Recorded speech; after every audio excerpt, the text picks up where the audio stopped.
We're half a year into my gaming backlog challenge. Now, how far are we? Still a lot of work to do, I see. But Rome wasn't built in a day. In fact, my challenge to decrease my Nintendo Switch physical gaming backlog by 10 games this year is going pretty well. If you want to know more about this challenge or previous updates, you can find those videos on my YouTube channel. Before we get into the games I've been playing the past quarter, I have something important to tell you. Something happened that might increase the difficulty of the challenge, that being the last Nintendo Direct. We finally got some long-awaited news and new announcements on games I've personally been looking forward to. And with some new games and DLC to come out this year, I will have to take those into account for the challenge, because I know myself and I will buy those games. Now, let me tell you about some of these games. Pokopia. I wasn't expecting this, but Pokopia got DLC. Here I was thinking my Pokopia adventure was over, only getting some small timed events to get some new mons and items. But we're getting an entire DLC pass that lasts at least until 2027. The game is adding a free update with a new ability to dive underwater in preparation for the DLC release in August. This DLC will unlock an entire new underwater area to explore. With the dive feature, we unlock an entirely unexplored section of the maps in Pokopia. No longer will we drown when we step into the water trying to build a bridge to the other side. It's time to build adorable underwater houses and areas for our water Pokemon. And I bet the new area, Water Basin, is based on Cerulean City, as you can even see the Golden Bridge in the trailer. I'm really looking forward to this DLC and getting to play even more Pokopia content. The Legend of Zelda Ocarina of Time Remake. While we didn't get to see much of the new Ocarina of Time Remake, I'm glad we finally got some Zelda news. And surely there will be more trailers soon, if not a dedicated direct, right? I mean, it is releasing this year. The trailer itself doesn't give a lot away about the game, besides having a new art style. And to be honest, it's not really my thing. My first reaction to seeing Link sleeping was, ew, it just kinda gives me Uncanny Valley vibes. But knowing Zelda, I doubt it will stay like that. Their art styles are usually very well developed, even when they're trying something a bit different. I only started playing Zelda games since Breath of the Wild, so I haven't played Ocarina of Time yet. I'm very much looking forward to trying out the game that's considered one of the very best Zelda games ever made, Fire Emblem Fortune's Weave. It's time for another 235 years of Fire Emblem 4 Houses Discourse. I'm actually so excited for this game, it's not okay. All the new characters look gorgeous, and the added gameplay features like the seeming dungeon crawling, similar to Echo Shadows of Valentia, seem so interesting. But mostly, I'm excited for the story. It's still kinda unclear whether this will be a prequel or a sequel, with so many contradictions shown in the trailers. Nabateans are shown and seem to be the villains of the story. What about those who slid in the dark?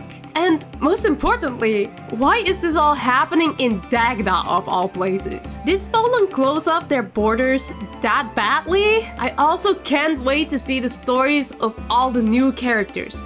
Not only do the main 4 characters all have very interesting stories and backgrounds, but I've also spotted some very interesting looking characters in the latest trailers. With Dietrich clearly being related to Mercedes and Yuritsa, Ursula looking like a confident Marianne even down to her crest, and Nene having all the Nabatean features, making me think she might be related to Flame. The lore of the Three Houses Fortune's Weave games runs deep, and it has been mentioned that the game might feature time travel, which would be so interesting for the lore and could definitely tie everything together. And I haven't even mentioned Ashmel, who seems to be the player avatar this time. I can't wait to play this game and learn more about Sophis and everything happening in the world of Fotland and Dagda. Since there was a big Nintendo Direct, there were more new games that have piqued my interest. Though I have my hands full with my current backlog already, already, so I probably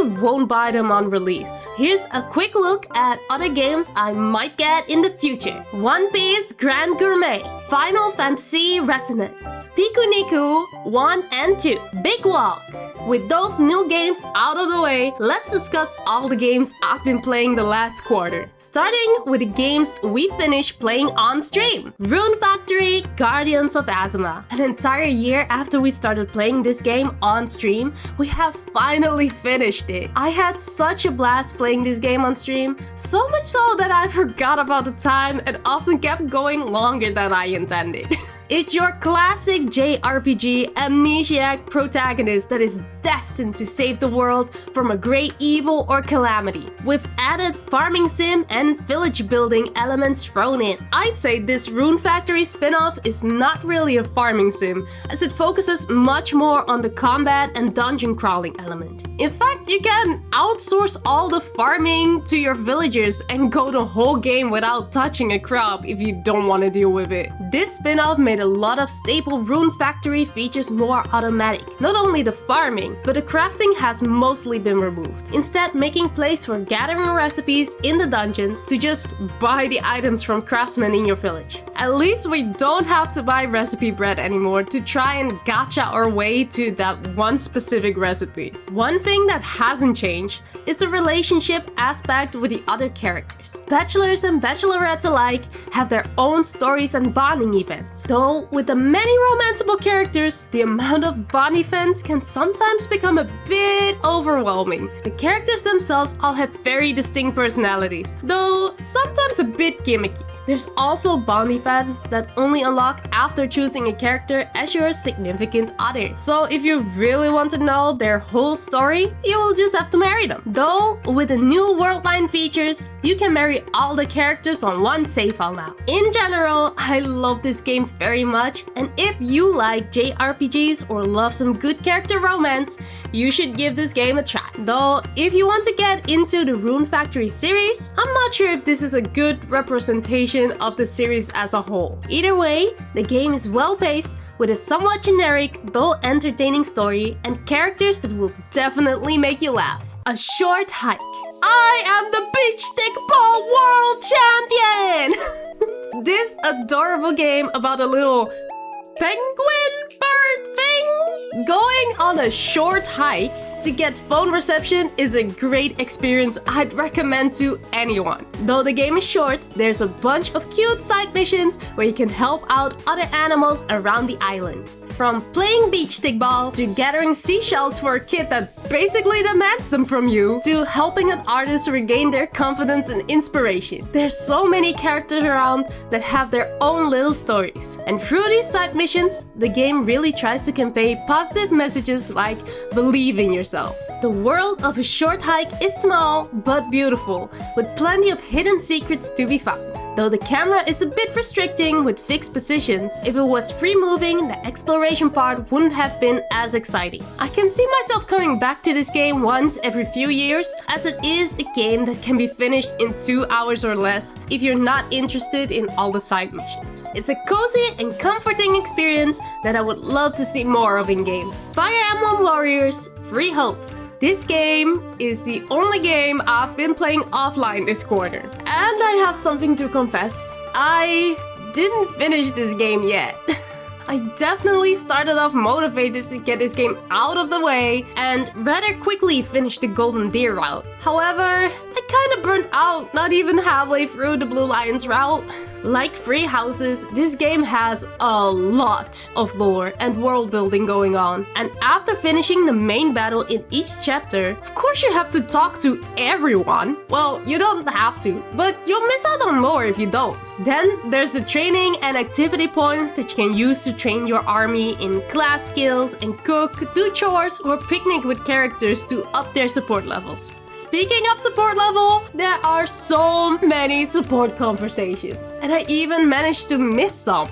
Then there's of course everything else you can do in the main hub. Buying and forging weapons, teaching characters new skills, getting resources, etc. All of this isn't even the main gameplay yet, but somehow I spent almost a full hour after every big battle doing all this stuff so I can get the most class experience and the most support conversations unlocked. It just takes too much time. But with the latest direct finally giving us a release date for Fortune's Weave, I have a little more motivation to finish this game. Though Fortune's Weave comes out in September, I'd like to have this game finished end of July, so I can avoid another Fire Emblem burnout and take a break from the franchise for a month. Though I wasn't able to finish all the games I had planned for this quarter, I feel like we're still decently on schedule. With some new games announced and reveal dates, well, revealed, I think it's time to update our to be played plan. Going through our stream games, we only have 2 games left. Inscription,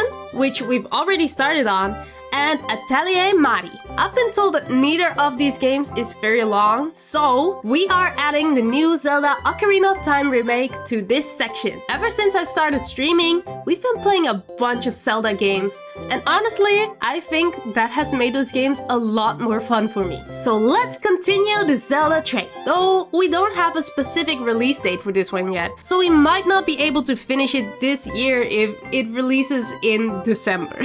In the offline game section, we have a lot of big RPGs, which might have been a bit optimistic of me.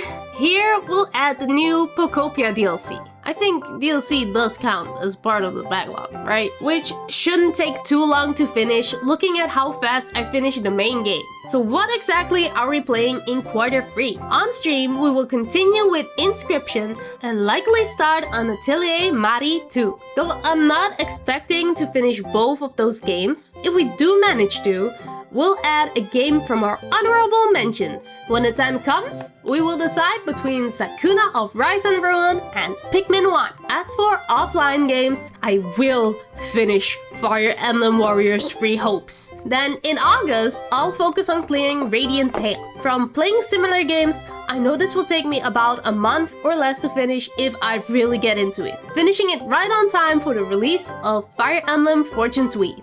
And I'll be playing the Pokopia DLC as well, but more as an in-between game to avoid burning out on one specific game. Only half a year left, but we're also halfway to our goal. Let's pick up the pace again and keep finishing games. And with new games on the list, we need to play even harder. That's it for this update. Watch out for more update videos throughout the year. So subscribe and follow me on my social media at Zeru to follow along my journey. Do you have a huge backlog that needs finishing? Join me on my challenge and share what games you want to finish in the comment section.